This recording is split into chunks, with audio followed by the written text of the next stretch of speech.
नमस्कार प्यारे साथियों। उम्मीद है आपका आज का बीएसटीसी परीक्षा 2024 का एग्ज़ाम बहुत ही शानदार हुआ है, बेहतरीन हुआ है। उम्मीद है आप 400 पार जाएंगे और आप अपने माता पिता के लक्ष्यों या उम्मीदों पर खरा उतरेंगे। ये जो आज इंग्लिश का पेपर हुआ था, इंग्लिश के जो 20 सवाल थे उनका सॉल्यूशन मैं आपको बताने जा रहा हूँ। दोस्तों, सबसे पहला आपका पैसेज आया था। पैसेज के अंदर क्या सिस्टम था, क्या कुछ था, पैसेज को थोड़ा सा गहराई से पढ़ना था ताकि आराम से सवाल हो जाते। फिर भी दोस्तों, मुझे उम्मीद है आपने अच्छा किया होगा, आपका प्रदर्शन बेहतरीन रहा होगा। तो सबसे पहले दोस्तों हम पैसेज के आंसर दे देते हैं। 151 नंबर सवाल है, what fatal mistake most of the people make. इस पैसेज को पढ़ करके आंसर देना था, तो सही आंसर होगा इसके अंदर व्हाट फैटल मिस्टेक। तो इस सबसे लास्ट लाइन में लिखा हुआ है, thinking that you know when in fact you don't is a fatal mistake to which we are all prone. तो ऑप्शन बी इज़ करेक्ट इसके अंदर। What does the writer think of Aristotle. तो इसके लिए यानी कि राइटर है वो अरिस्टोटल के बारे में क्या सोचता है, वो ये सोचता है कि उसके पास अच्छा सा ऑब्जर्वेशन था। He had great observation. Option B is correct. फिर what is required to avoid silly errors. Silly errors से बचने के लिए क्या ज़रूरत है। तो ऊपर स्पष्ट लिखा हुआ है कि no super human genius. Super human genius की आवश्यकता नहीं है, आवश्यकता है ऑब्जर्विंग बाई वन सेल्फ। अगर मैं किसी बात को सुन करके उसके ऊपर विश्वास कर रहा हूँ तो सबसे पहले मुझे ऑब्जर्व करना चाहिए, क्या ये तथ्य सही है, ये बात सही है या नहीं है। तो ऑब्जर्विंग बाई वन सेल्फ, ये आंसर एकदम करेक्ट होना चाहिए। उसके बाद दोस्तों अगला है, find out the word which with correct spelling. सही स्पेलिंग किसकी है। तो कॉन्फिडेंस की स्पेलिंग में दोस्तों डी के बाद में ए नहीं होता है, ई होता है। तो ये कॉन्फिडेंस की ये स्पेलिंग एकदम सही है, CONFIDENCE, confidence. Complete the sentence with suitable articles. Suitable article क्या है, there is a fish in the बोतल। वहाँ एक बोतल में एक फिश है। तो ए और द वाला ऑप्शन एकदम सही होगा दोस्तों। उसके बाद दोस्तों अगला है आपका, compare the sentence, complete the sentence with correct prepositions. खाली जगह acting, Aamir Khan is also interested in social works. इस आल्सो की वजह से ये लग रहा है कि आमिर खान को सोशल वर्क में काम करने के अलावा, एक्टिंग के अलावा सोशल वर्क में काम करने का भी खूब इंटरेस्ट है। तो के अलावा के अर्थ में प्रेपोजिशन आता है बिसाइड्स। तो सही होगा यहाँ पे आपका बिसाइड्स। उसके बाद choose the correct sentence. She heard the good news she was happy. जैसे ही उसने, कि जब उसने अच्छी न्यूज़ सुनी तो वो खुश हुई या खुश थी। तो यहाँ होगा when she heard the good news she was happy. Option D is correct. इसके बाद दोस्तों अगला, which is the correct antonyms of lazy. Lazy का विलोम शब्द क्या है। तो स्लो, लेदरगिक और लल, ये तीनों इसके सिनोनिम्स है। अपॉन को पूछा है विलोम शब्द, विलोम शब्द है एक्टिव। इसके बाद फिल इन द ब्लैंक। अब इसके अंदर आपको बढ़ना है डिटर्मिनर्स। प्लीज़ गिव मी खाली जगह मिल्क। मिल्क यहाँ पर अनकाउंटेबल है और अनकाउंटेबल के साथ कभी भी आर्टिकल के रूप में ए और एन नहीं आ सकते। फ्यू भी काउंटेबल के साथ में आता है। तो राइट आंसर होगा सम। क्या होगा, सम, जो अनकाउंटेबल और काउंटेबल दोनों के साथ में आता है।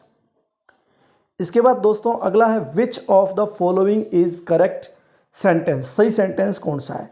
बॉयज़ के साथ में वर्ब के साथ एस और एस नहीं आएगा। बॉयज़ प्लूरल है तो वर्ब के साथ एस और एस नहीं आएगा। यहाँ टू के बाद वर्ब की फर्स्ट फॉर्म आती है, यहाँ ING दिया हुआ है। दे प्लूरल है तो इसके साथ भी एस और एस नहीं आएगा। ये तीनों सेंटेंस A, B और D, ये तीनों ऑप्शन गलत है। सही है, do you like to play badminton, ये ऑप्शन एकदम करेक्ट है। उसके बाद 161 नंबर क्वेश्चन देखिए, select one word for the following phrase. Somebody who reads all the time. पूरा दिन पढ़ता रहता है, उसको हम हिंदी में कहते हैं किताबी कीड़ा और इंग्लिश में कहते हैं बुक वर्म। क्या कहते हैं, book worm. Option A is right. अगला है विच। वैसे बुकीज का मतलब भी किताबों से है, जो किताबों को इंटरेस्टिंग के रूप में पढ़ता है उसको बुकीज कहते हैं। इसमें बुक वर्म सही होगा। Which of the following tag question. Tag question में सीधा सा आंसर था, this shop is very hot. यहाँ ये सेंटेंस पॉजिटिव है तो इधर नेगेटिव आएगा, इधर नेगेटिव होता तो इधर पॉजिटिव आता। यहाँ इज़ है तो वापस इज़ आंसर में आएगा, इसलिए कैन गलत, डज गलत। तो इज़ यहाँ पे नॉट नहीं है तो इज़ंट होगा, अगर यहाँ नॉट होता तो इज़ इट होता। तो ऑप्शन ए आपका एकदम यहाँ पे सही है और सूटेबल है, इज़ंट इट। उसके बाद 163 नंबर सवाल है 163, add the missing link, link जोड़ना है। I wonder space she means, तो यहाँ पर उसके मतलब से मैं वंडर हुआ, तो यहाँ पे होगा वॉट, जो, ठीक है, वॉट के हिसाब से, बात के हिसाब से जब रिलेटिव प्रोनाउन यूज करते हैं तो वॉट आता है। Fill in the blank, she space English well and can answer all my questions.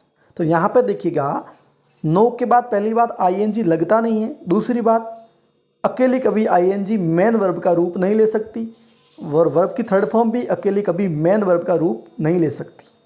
तो अब बचे दो ऑप्शन।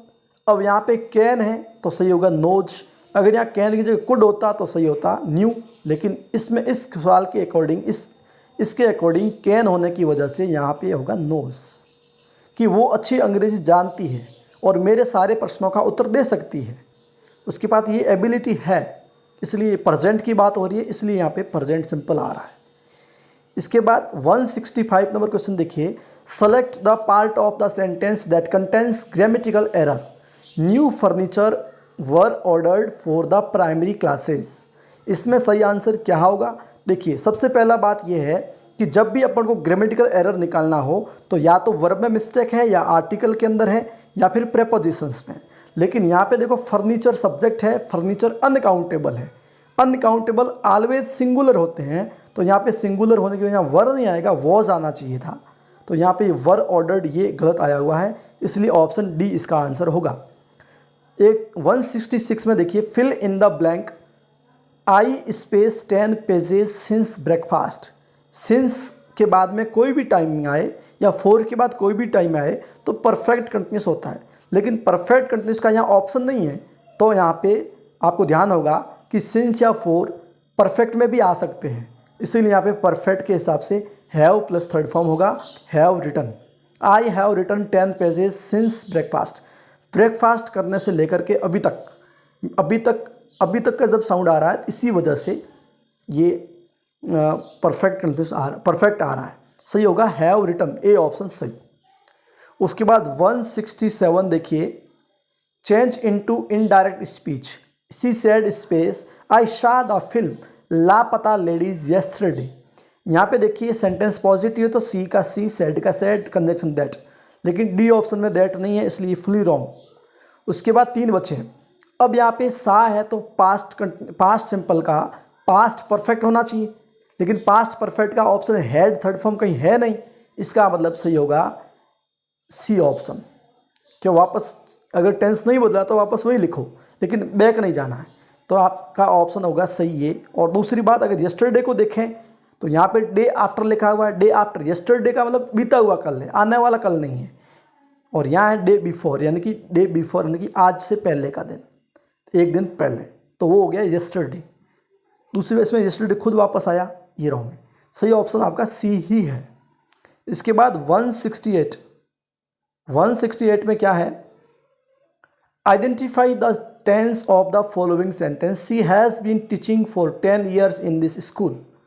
इसमें हैज़ बीन टीचिंग आ गया, हैज हैव के बाद बीन के बाद वर्ब के साथ आईएनजी आता है, तो प्रेजेंट परफेक्ट कंटिन्यूस हो जाता है, ये आंसर सही होगा। विच is the correct synonyms of gentle, gentle का मतलब विनम्र आदमी, तो इसका मतलब रफ का मतलब टफ का मतलब, ये दोनों का मतलब इसका विलोम शब्द है, ईजी भी नहीं बैठ रहा है, सॉफ्ट आदमी, थोड़ा सॉफ्ट होना जरूरी है, यानी कि विनम्र उदार, तो इसका सही आंसर होगा सॉफ्ट सिनोनिम्स सी। और 170 के अंदर fill in the blanks, the student disagree, disagree एक प्रकार का कहा जाए तो आपको ये फिक्स प्रेपोजिशन का सवाल है कि जब भी एग्री या डिसएग्री के बाद कोई भी व्यक्ति आए तो विद ही आएगा। अब यहाँ पे टीचर एक व्यक्ति है और यहाँ पे डिसएग्री, बीच में खाली जगह आ गई तो सीधी सी बात है विद ही आएगा, कोई दिक्कत नहीं है, आनी चाहिए दोस्तों। तो उम्मीद है आपका पेपर बहुत ही शानदार और बेहतरीन रहा, आप लोगों ने अच्छे प्रयास और अच्छी उम्मीदों के साथ में पेपर दिया।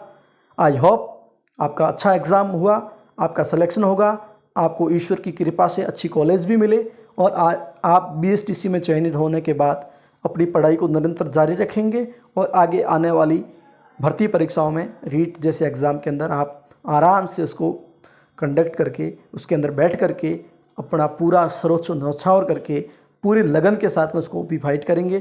तो इसी आशा के साथ दोस्तों मैं आपसे उम्मीद करता हूँ कि आप मेरे इस चैनल पे यदि नए हैं तो सबसे पहले इसको लाइक, सब्सक्राइब और शेयर अवश्य करें दोस्तों। थैंक यू सो मच, बहुत बहुत धन्यवाद। उम्मीदों के साथ एक बार आपको फिर अग्रिम शुभकामनाएं रिजल्ट से पहले आपका सिलेक्शन हो दोस्तों।